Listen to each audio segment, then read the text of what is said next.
예, 제가 이 영상을 틀어주신 목적, 모든 것에는 목적이 있어요.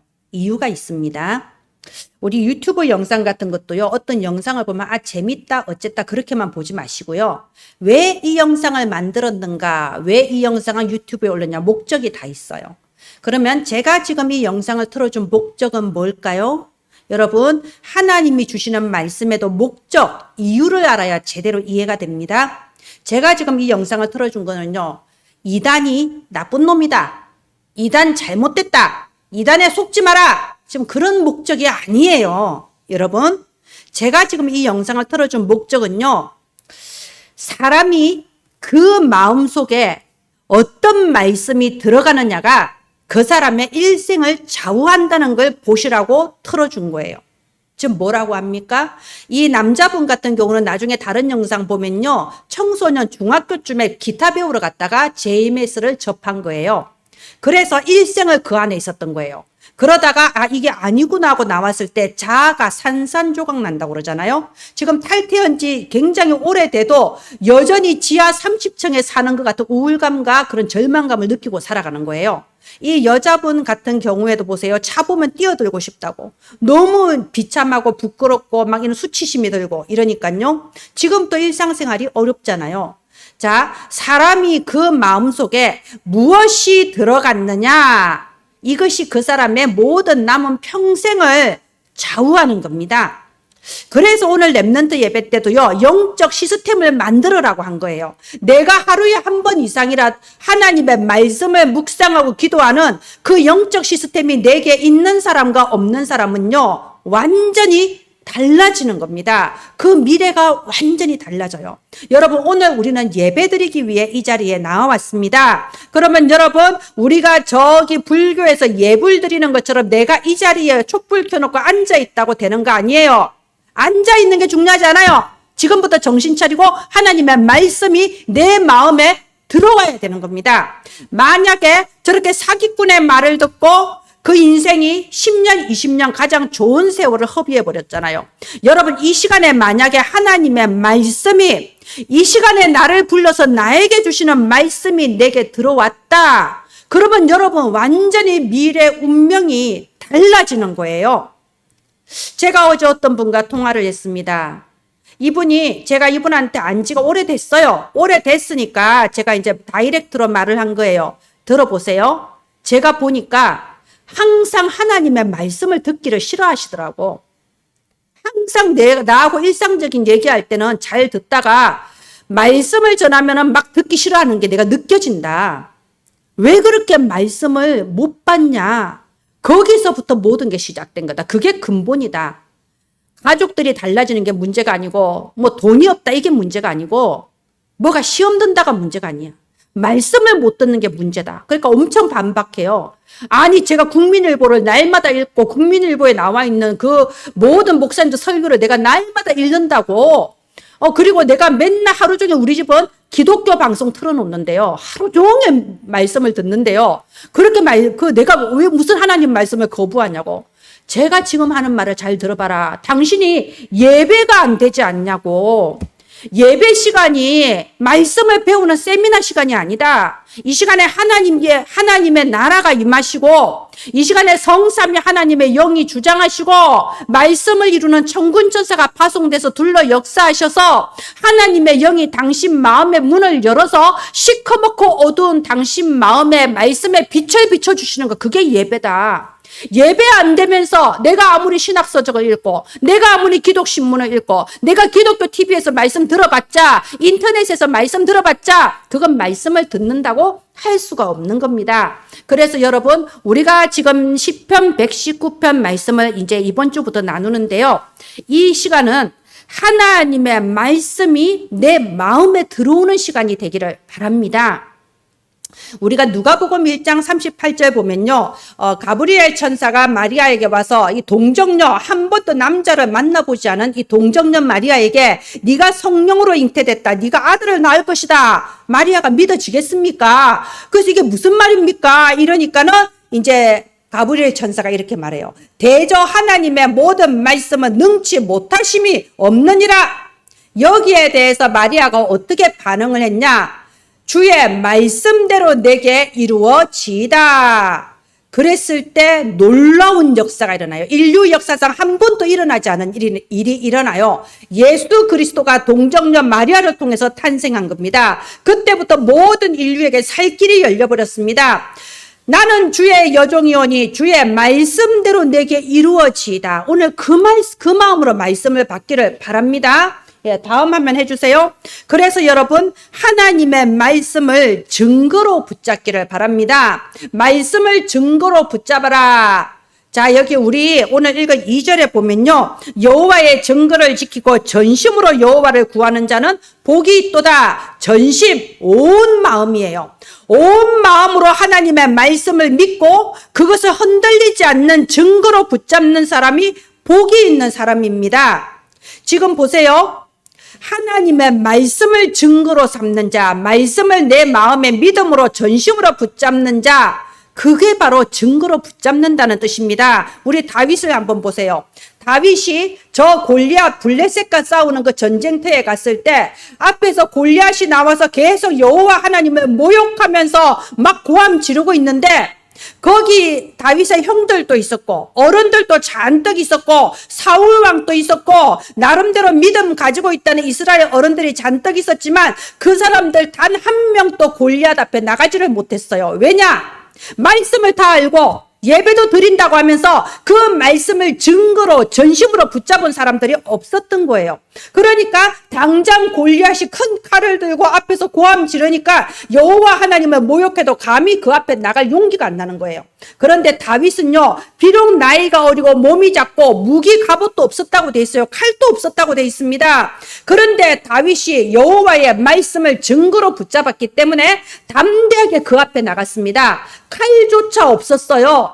그런데 돌팔매 던지는 그거를 가지고 돌팔매를 던졌는데 여호와 하나님의 능력으로 역사하셔서 그 거인 골리앗이 단번에 죽어버린 겁니다. 자, 이게 뭐냐? 말씀을 증거로 붙잡는 자, 전심으로 믿는 자, 이 사람에게 나타난 능력이라는 거예요. 사울 왕은 왕이라는 자리도 있었고 그리고 금도 있었고 창도 있었고 가밭도 있었고 군대도 있었지만 말씀을 증거로 붙잡지 못했기 때문에 계속 패배하다가 비참하게 죽었습니다. 여러분, 여러분의 삶의 현장에 나가면 여러 가지 문제가 있을 수 있어요. 여러 가지 어려운 부분이 있을 수 있어요. 그런데 여러분, 현장의 문제, 눈에 보이는 것에 영향받는 사람이 있고 눈에 보이는 것을 넘어서서 하나님의 말씀을 증거로 붙잡는 사람이 있습니다. 창세기 15장 6절에 보면요, 하나님께서 아브라함에게 이렇게 말씀하셨어요. 아브라함이 하나님의 말씀을 믿으니 그것을 그에게 의로 여기셨다라고 했습니다. 하나님의 의와 사람의 의는 달라요. 하나님께서 말씀하시는 의는 말씀을 믿는 것이 의예요. 그 말씀의 핵심, 예수 그리스도를 믿는 것이 바로 의예요. 그래서 하나님께서 아브라함의 무엇을 보고 의로 여기셨다고요? 아브라함이 하나님의 말씀을 믿으니 그것을 의로 여기셨다고 되어 있습니다. 그리고 어떤 증거가 나타났나요? 이삭이 태어나고 100세의 아들 낳는 게 말이 됩니까? 이삭이 태어나고 그 후손을 통하여서 이스라엘 민족이 생겨나고 가장 놀라운 그리스도가 그 아브라함의 혈통을 통해서 이 땅에 난 겁니다. 자, 우리가 이 시간에도 하나님의 말씀을 증거로 붙잡고 흔들리지 않기를 바랍니다. 말씀을 증거로 붙잡는 자가 6월절 그 해방의 역사가 일어난 거예요. 모세가 말했습니다. 하나님의 말씀을 전달했어요. 뭐라고 했습니까? 양을 잡아서 문설주에 발라라. 그러면 오늘 밤에 해방될 것이다. 그 말씀을 증거로 붙잡고 실제로 그 피를 바른 자는 그날 밤에 말씀 성취를 맛봤습니다. 그러나 혈통상 아브라함의 후손이라도 그 모세의 말을 예사로 듣고 흘려 넘긴 사람은 그날 해방 못 받았어요. 이게 말씀을 증거로 붙잡는다는 겁니다. 요단강 언제 갈라졌습니까? 우리가 여호수아서에 보면요, 제사장들의 발이, 언약궤를 메고 있는 제사장들의 발이 요단강 물을 발로 밟고 섰을 때 물이 갈라졌다고 돼 있어요. 이게 말씀을 증거로 붙잡는 자의 실천이라는 겁니다. 하나님의 말씀에 요단이 갈라질 것이다. 그런데 그 말씀 붙잡고 가는데 요단물은 여전히 출렁출렁해. 그런데 요단이 아직 갈라지지 않았지만 그 발로 강 속에 들어가서 물을 밟고 섰다니까요. 그때 강이 갈라졌다고 돼 있습니다. 여러분, 오늘 정말 하나님의 말씀을 확실하게 증거로 붙잡는 이런 망대들로 서게 되기를 바랍니다. 오늘부터 우리가 시편 119편을 나누는데요. 여러분, 이 시편 119편의 첫 번째 특징이 뭐냐? 모든 성경 가운데 가장 긴 장이에요. 몇 절까지 있나요? 우리 혜미 빨리 찾아보세요. 시편 119편 몇 절까지 있나요? 자, 하나, 둘, 셋, 몇 절까지? 176절. 와, 너무 길죠? 여러분, 옛날에는 글자 아는 사람이 극소수예요. 이 고대 시대에는 글자가 없었어요. 이 성경하는 이 시대에는. 그러면 이 176절을 다 입에서 입으로 구전으로 외워서 전달이 된 겁니다. 가장 긴 성경입니다. 그리고요, 보세요. 어떻게 이 119편의 전체 주제가 뭐냐면요. 하나님의 말씀이에요. 우리가 이 176절까지 쭉 읽어보면요. 전부 다 하나님의 말씀에 대한 구절만 쭉 남아있어요. 계명, 율법 이러면서요. 이건 무슨 뜻이냐? 이스라엘 민족이 이만큼 말씀을 사랑했다는 거예요. 말씀에 대한 뜨거운 열정이 있었다는 거예요. 그러니까 무려 176절을 다 말씀에 대해서만 이렇게 나온 겁니다. 두 번째 특징이 뭐냐?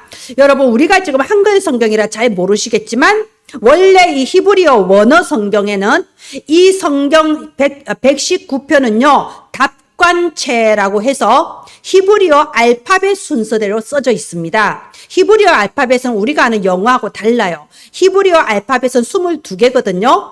자, 그럼 이게 176절이라고 했잖아요. 176 나누기 22, 22 하면 8이 나와요. 말하자면 176절을 8절씩 묶어가지고 그 모든 머리마다 히브리어 알파벳 ABCD가 들어가게 한 거예요. 왜 그랬을까요? 이유와 목적이 있겠죠? 왜 그랬을까요? 외우기 쉽도록. 아니, 글로 적어서 남긴 게 아니라니까 다 지금 귀에다가 외워줘서 그 아이가 또 그걸 평생에 외워서 다음 후대에게 넘겨주고 외우기 쉬우라고 알파벳 순으로 한 거예요. 다시 말해, 각인하기 좋으라고 말씀을 각인해라고 알파벳 순으로 한 겁니다. 여러분 보세요. 제가 항상 말씀드리죠. 강단 말씀, 주일 말씀 선포되면 그거를 한두 문장의 기도문으로 딱 정리해라고 말씀드립니다. 왜 그래요? 외우기 좋으라고, 각인되기 좋으라고. 말씀을 계속 들으면 뭐합니까? 나의 말씀이 없는데. 제가 랩런트들 사역하면서 그걸 느낀 거예요.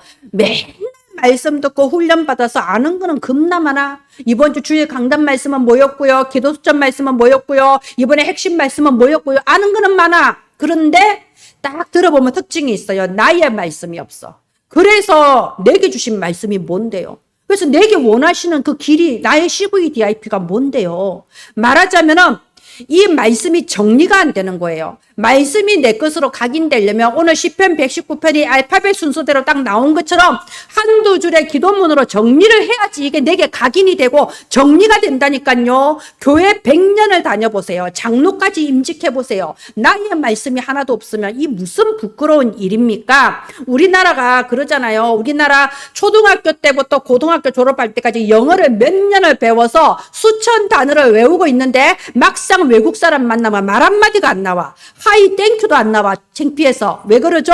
내 것이 안 된 거예요. 배운 것도 많고 외운 것도 많은데 내게 체질된 게 아무것도 없는 거예요. 그래서 종교생활, 이중생활 하는 겁니다. 교회에서는 말씀 맨날 듣고 순종하는 태도로 앉아있는데 실제 나의 삶은 말씀과 동떨어져 있어요. 원래 그렇다고 생각해요. 원래 교회 가면 그냥 앉아있는 거고 원래 세상은 교회하고 또 다른 거야.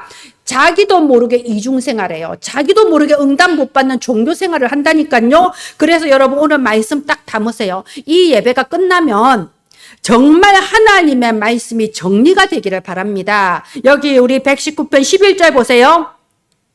11절에 보면요. 주의 말씀을 내 마음에 두었나이다. 이게 아까 말씀드린 대로 말씀을 증거로 붙잡는 거예요.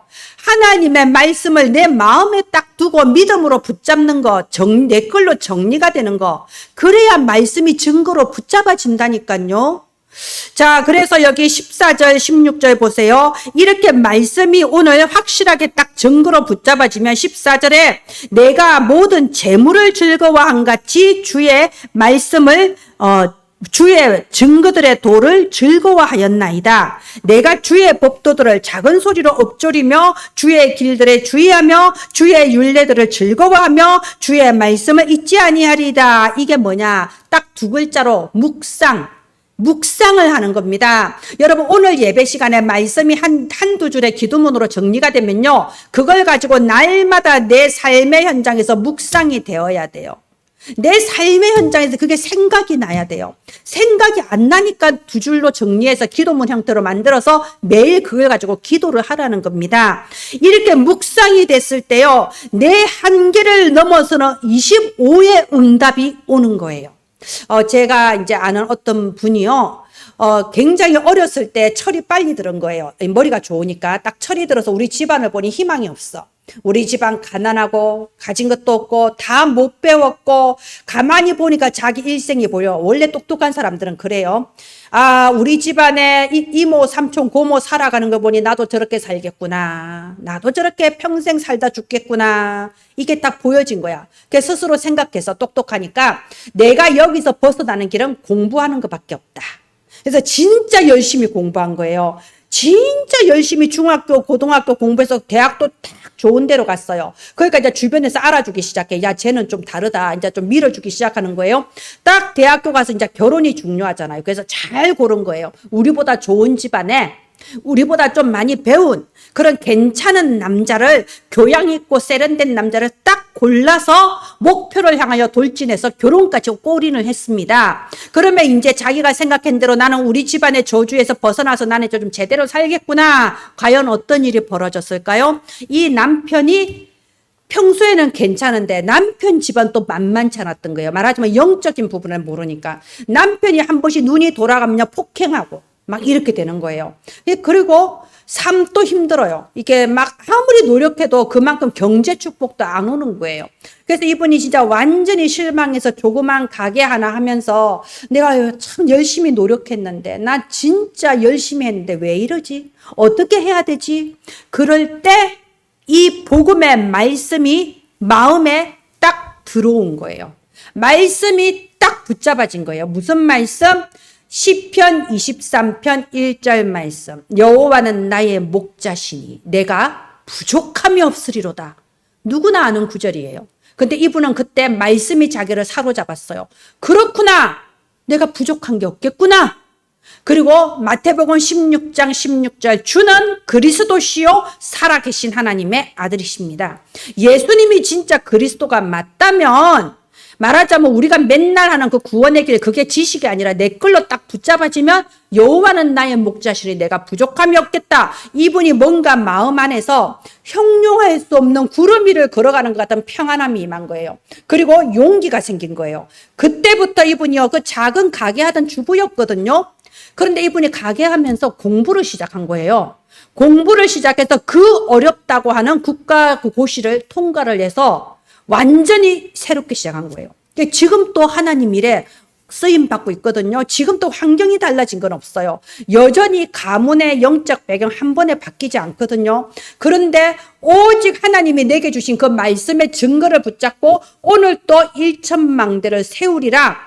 하나님이 내 주변에 붙여주신 내 가족과 가문과 우리의 후대와 모든 현장 사람들 내가 살리리라. 말씀 붙잡고 가는 거예요. 여러분, 이게 말씀을 증거로 붙잡은 사람입니다.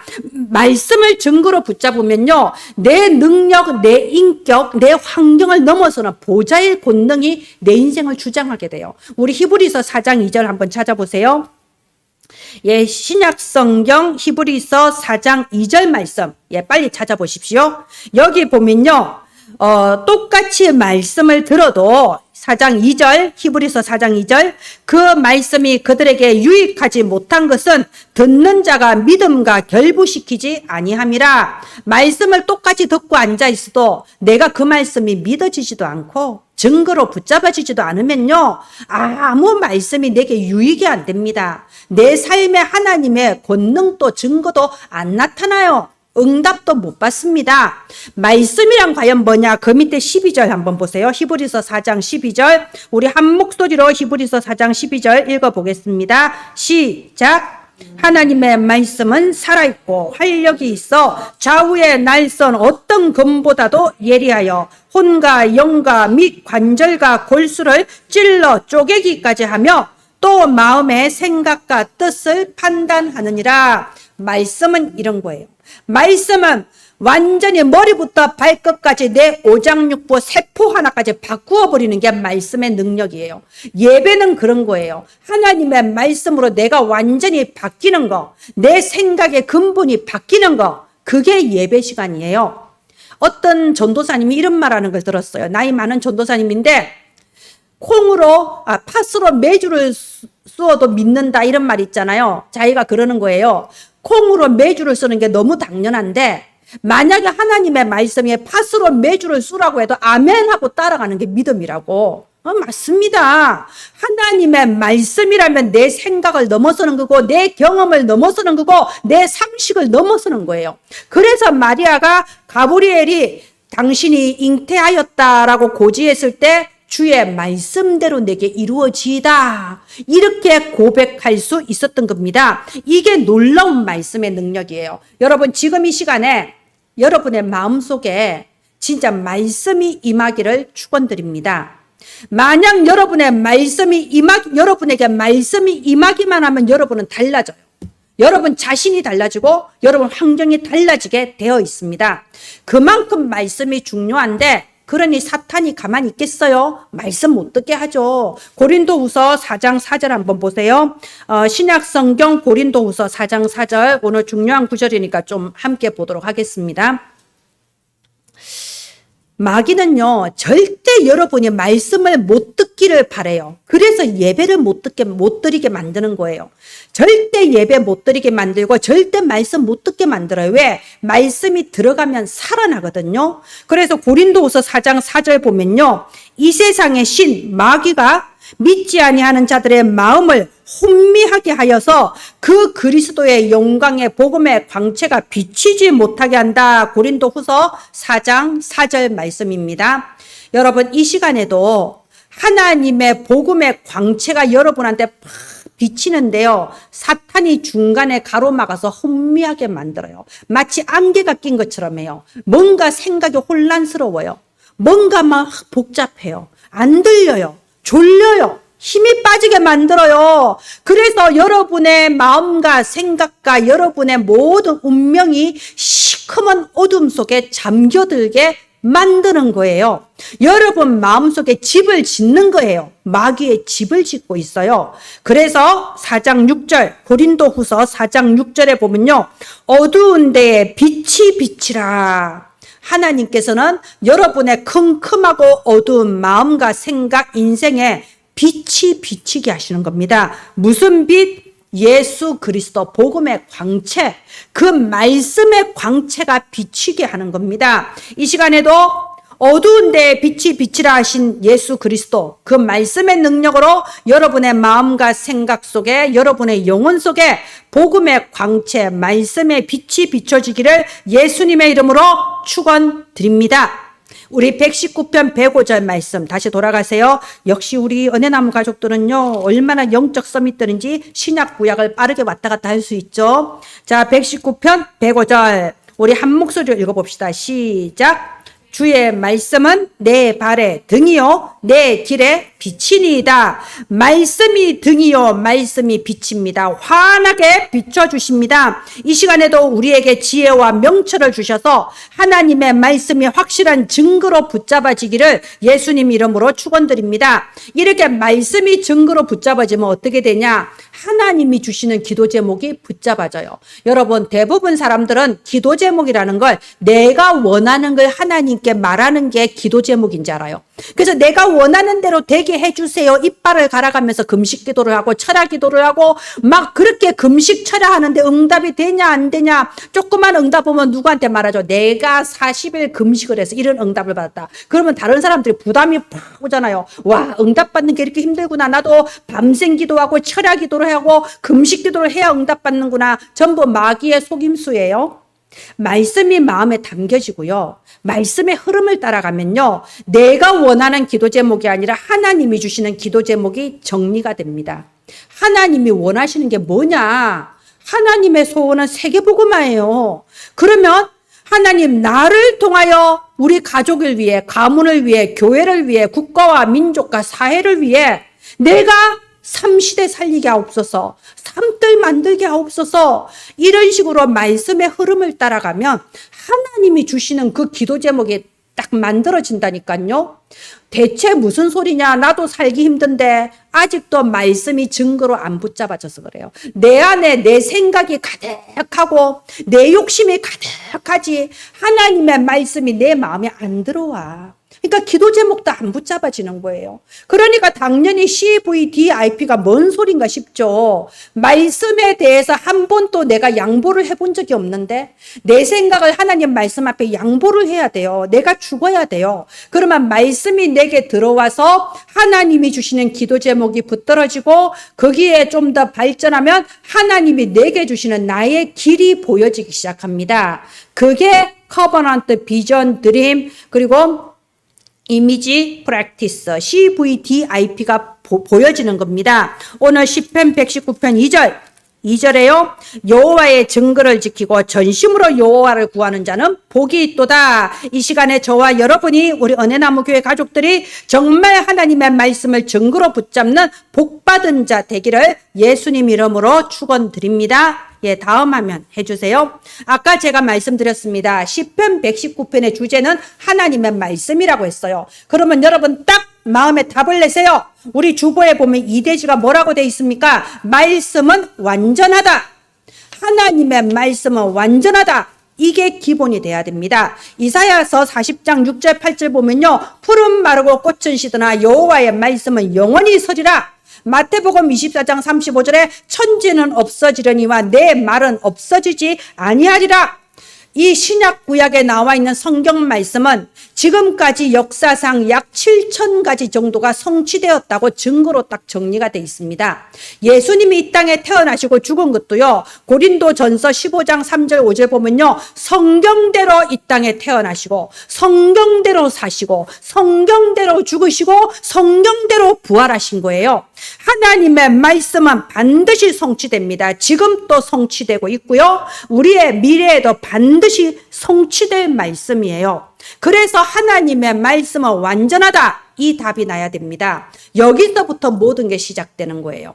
여러분 항상 의문스럽잖아요. 말씀은 완전한데 왜 나는 이렇게 응답이 없냐? 여러분 왜 그런지 아세요? 여러분의 마음속에 말씀이 완전하다는 게 안 믿어져서 그래요. 그러니까 이렇게 생각하죠. 아니 나는 왜 응답이 없고 나는 왜 축복을 못 받고. 여러분 하나님의 말씀이 진짜로 완전하다면 내가 고쳐야 돼요. 그렇잖아요. 내가 잘못됐지 하나님 말씀이 잘못됐겠습니까? 제가 어느 날 이 믿음을 깨달아진 거예요. 하나님의 말씀은 완전한데 말씀 들을 때는 은혜가 되는데 왜 나는 내 삶에 응답도 없고 변화도 없냐? 그럴 때 하나님이 내 마음에 답을 주셨어요. 말씀이 틀렸겠냐? 네가 틀렸지. 그럼 내가 고쳐야지. 내가 말씀을 증거로 붙잡지 못하고 여전히 내 생각과 내 기준과 내 고집과 내 주장을 가지고 하나님을 내 뜻대로 바꾸려고 한다니까?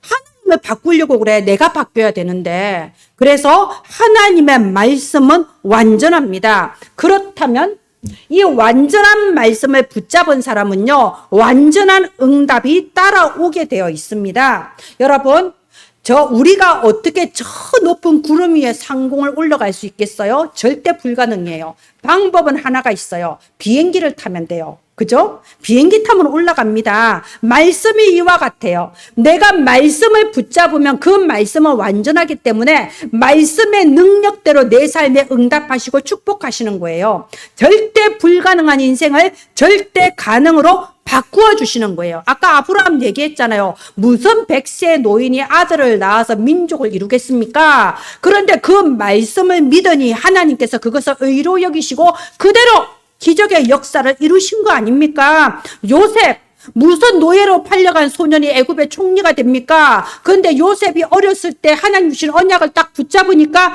그대로 성취가 된 겁니다. 모세 여러분, 하나님의 말씀이 진짜 안 믿어지는 사람이 모세예요. 왜 그랬을까요? 모세는 알거든요. 모세가 태어나서 40살 될 때까지 자기가 체험한 애굽이 있잖아요. 자기가 거기서 왕자로 살았잖아요. 그러면은 저 애굽의 바로라는 저 왕자리가 얼마나 어마어마하며 애굽의 군사력이 얼마나 어마어마하며 저 이스라엘이 얼마나 보잘것없는가를 자기가 누구보다 잘 알아요. 누구보다 잘 알아. 누구보다 잘 아는 지식과 경험이 있기 때문에 하나님의 말씀이 안 믿어지는 거예요. 내 생각과 내 경험과 내 지식과 정말 확실한 팩트가 있다 보니까 안 믿어지는 거예요. 그런데 처음에는 안 믿었지만 결국 하나님의 말씀을 믿음으로 붙잡고 저 애굽에 갔을 때 말씀의 능력으로 정말 전무후무한 권능이 나타나기 시작하지 않았습니까? 여러분, 이게 예배라는 거예요. 내 경험과 내 생각과 내 체험과 나의 모든 믿음이 말씀을 들었을 때 바뀌는 거, 내가 바뀌는 거, 그게 예배 시간입니다. 마치 고철 덩어리가 용광로 속에 녹았을 때 정말 새로운 철로 바뀌는 것처럼 우리가 바뀌어지는 게 예배예요. 여러분, 록펠러 얘기 여러분 많이 들으셨잖아요. 록펠러가 세계 최고의 부자 아닙니까? 부자라는 건 진짜 바쁘다는 얘기예요. 재벌이 얼마나 바빠요. 그 밑에 회사가 몇 개고 직원이 몇 명인데, 그런데 이 록펠러가 자기 평생에 지켰던 게 예배 드리기 1시간 전에 교회 와서 말씀을 받기 위해 딱 준비했던 거예요. 어떻게 그럴 수 있냐? 여기 14절 말씀처럼 내가 모든 재물을 즐거워한 것이 말씀을 즐거워했다. 내게 재산이 수억 수조가 있지만 이 재산이 하나님의 말씀에 달려있다는 사실을 믿었던 거예요. 그래서 내 재산보다 말씀이 더 즐거운 거예요. 그래서 오늘 말씀 받을 때 그게 기도문으로 딱 정리가 돼야 됩니다. 그래야 각인이 돼요. 그 말씀을 여러분의 삶에 묵상하세요. 여러분 요거 주보 보세요. 오늘 주보가 좀 잘못 찍혔어요. 우리 조방희 집사님이 성령님도 받은 거예요. 주보가 맨날 있는 그 자리가 아니고 순서가 뒤죽박죽이니까 집중이 되잖아요. 어딨지 찾게 되잖아요. 그죠? 자, 보십시오. 여기 보면요. 이 기도문 적히는 부분이 싹 달라졌어요. 여러분, 가치를 알기를 바랍니다. 이렇게 정리한 주보를 다른 목사님들, 다른 교회 제가 전달하면요. 전부 다 서로 달라고 난리예요. 여러분, 원래 내 곁에 있으면 가치 없게 느껴져요. 맨날 보는 담임 목사님, 우리 교회는 내가 요청하지 않아도 목사님이 탁 친절하게 한 상 차려서 갖다 주잖아요. 여러분, 가치를 알기를 바랍니다. 이렇게 여러분, 강단 말씀, 원단 말씀, 딱 이렇게, 뭐죠? 지난주 주보잖아요. 강단 말씀, 원단 말씀이 여기에 응답의 영원, 은혜와 긍휼과 평강의 복음, 기도문 형식으로 딱 돼 있어요. 딱 넘겨버리면요. 여기에 또 원단, 본부 원단, 우리 교회 강단, 우리 교회 원단, 그 밑에는 이번 주 강단, 얼마나 기도하기 좋습니까? 여러분 7망대 7이정표 7여정 가지고 이번 주 가져가서 계속 기도하세요. 이거를 가지고 여러분 실제로 실천하시기를 바랍니다. 자, 여기 3절 참으로 그들은 불의를 행하지 않고 주의 도를 행하는도다. 이러면 마음의 부담이 딱 오잖아요. 난 불의도 행하는데 난 주의 말씀대로 못 따르는데, 여러분 내가 아무리 능력 있고 똑똑해도요 말씀이 없는 사람은 열심히 하는 그 길이 후회의 길이고 틀린 길이 돼요. 잘 맞는 것 같은데 뭔가 안 돼요. 그럼 이제 혼란스러워지거든요. 여러분, 그러나 내가 비록 연약하고 무능해도 하나님의 말씀을 증거로 붙잡고 그 말씀의 흐름을 따라가는 자는요 어느 날 발견해요. 아니, 내가 어느새 승리의 자리에 와 있네. 내가 어느새 응답의 자리에 와 있네. 내가 어느새 축복의 자리에 와 있네. 발견하게 되는 겁니다. 그래서 여기 4절부터 9절까지가 그거예요. 하나님의 명령으로 말씀을 지키게 하셨나이다. 내가 지키는 거 아니에요. 하나님이 지키게 하시는 거예요. 5절에 내 길을 굳게 정해주세요. 6절에 나를 부끄럽지 않게 하세요. 7절에 주의 의로운 판단을 내가 할 수 있게 하나님이 인도해 주신다니까요.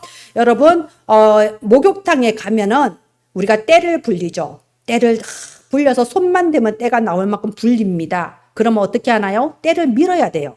그런데 때를 잘 불려가지고 그것을 고이고이 말려서 집에 다시 가져오면 어떻게 되겠습니까? 근데 우리가 그렇게 산다니까요. 오늘 하나님의 말씀을 내가 진짜 붙잡아야겠다. 말씀 묵상해야 되겠다. 내가 한두 줄로 정리 좀 해야 되겠다. 이 시간 마음 먹었는데 여러분이 실천을 안 하면 때를 고이고이 말려서 다시 옷 입는 거하고 똑같아요. 여러분 실천하셔야 됩니다. 진짜 하나님의 말씀이 내게 담겨지면, 마음에 담겨지면 내가 바뀌게 되어 있다니까요. 내가 바뀌어야 주변의 흑암이 무너져요. 나부터 시작돼요. 왜? 내가 복의 근원이거든. 나부터 바뀌는 것이고 응답의 흐름 속으로 내가 딱 올라타게 되는 겁니다. 그랬을 때 주의 말씀이 얼마나 즐거운가 내가 체험이 되어져요. 자, 다음 화면 해주세요. 자, 우리가 이 응답을 어떻게 받을 수 있을 것인가? 이 응답은 대체 어떻게 내게 오는가? 예, 첫 번째 생각의 그릇입니다. 이번에 이런 글을 읽은 적이 있어요.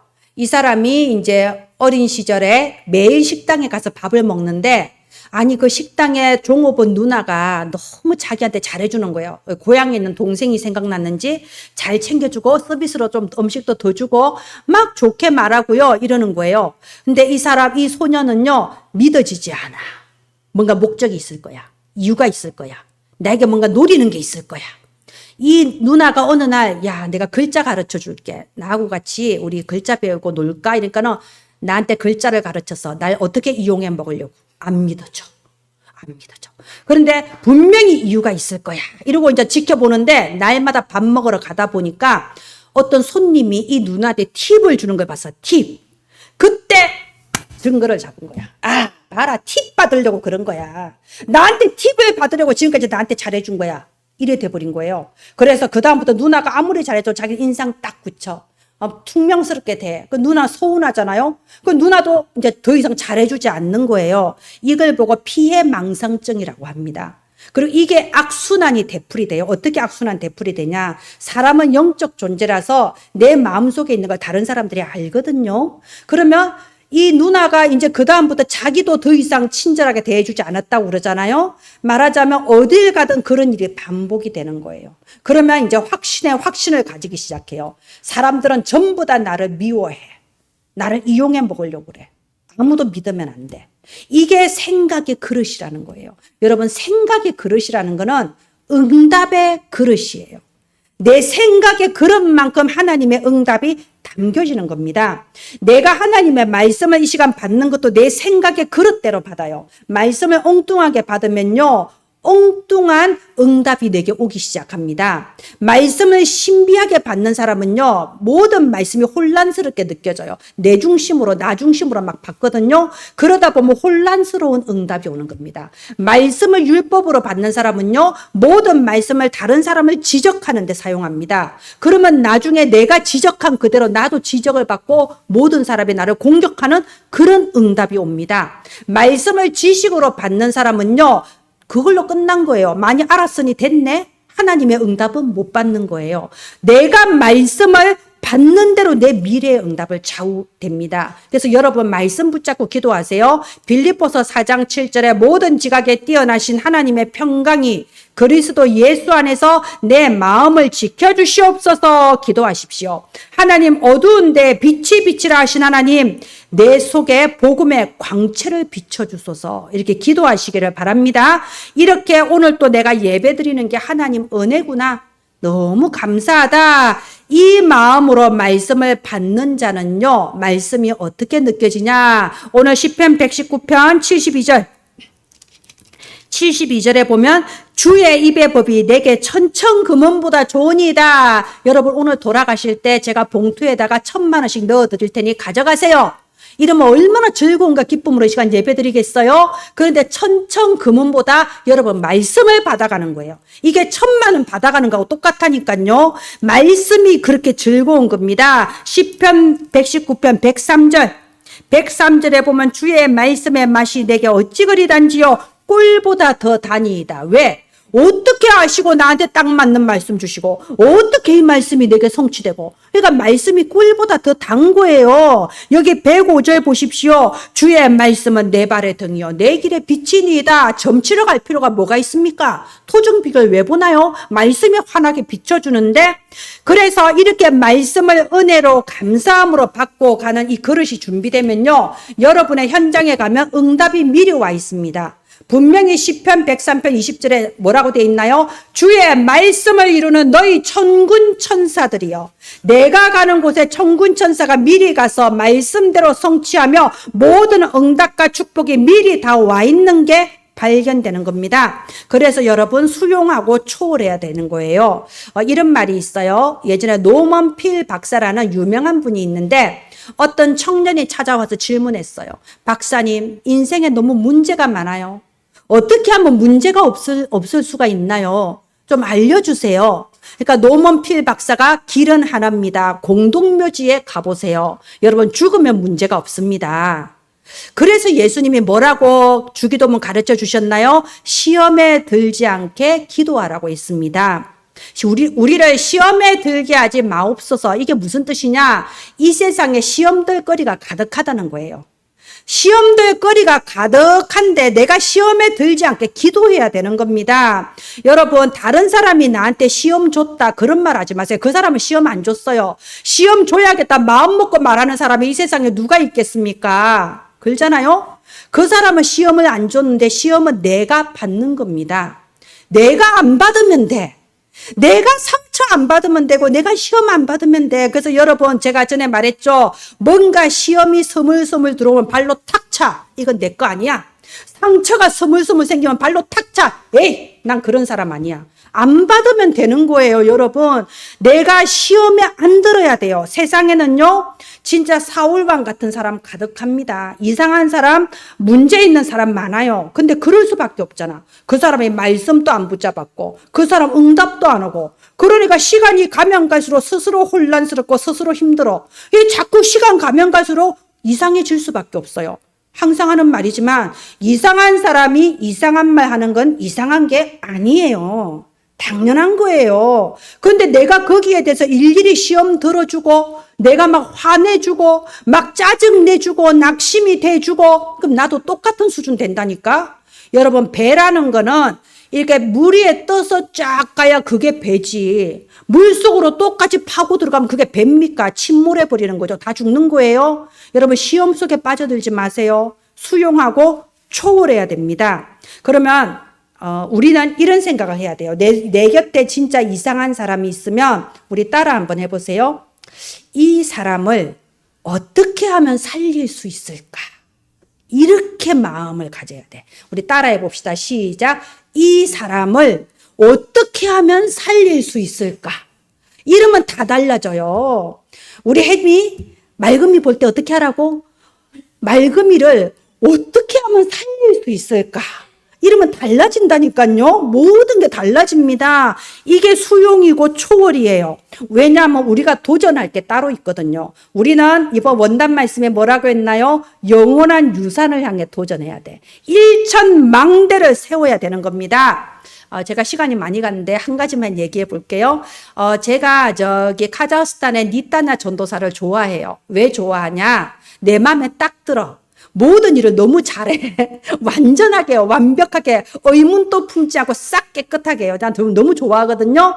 그런데 그 사모님이 하시는 말씀이 그래요. 따냐 때문에 힘들 때가 많다. 왜냐하면 이제 따냐가 옛날에 식당 종업원으로 시작을 했어. 사모님은 사장님이고.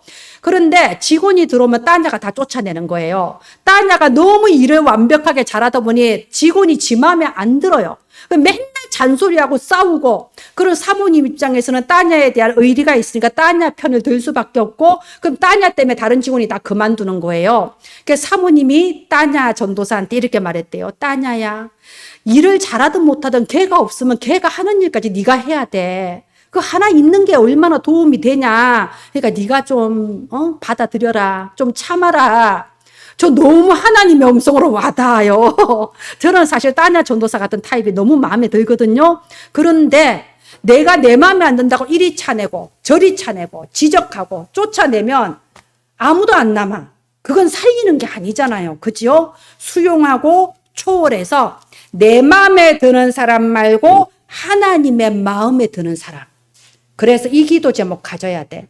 하나님, 내가 가는 곳마다 하나님의 망대를 세우게 하옵소서.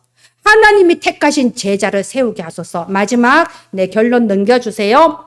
예, 말씀을 정리를 한번 해봅시다. 사람 속에 무엇이 들어가느냐가 그 사람의 미래를 바꿉니다. 오늘 하나님의 말씀을 증거로 붙잡기를 바랍니다. 세상에는 문제가 많고 나도 문제가 많지만 하나님의 말씀만은 완전합니다. 말씀을 붙잡을 때 완전한 응답과 축복을 받게 됩니다. 지금 아무리 어려워도 여러분 말씀을 붙잡고 수용하고 초월하세요. 그리고 도전하세요. 하나님, 내가 가는 곳마다 하나님이 준비하신 망대, 제자를 세우게 하소서. 도전하며 응답받기를 바랍니다. 기도하겠습니다.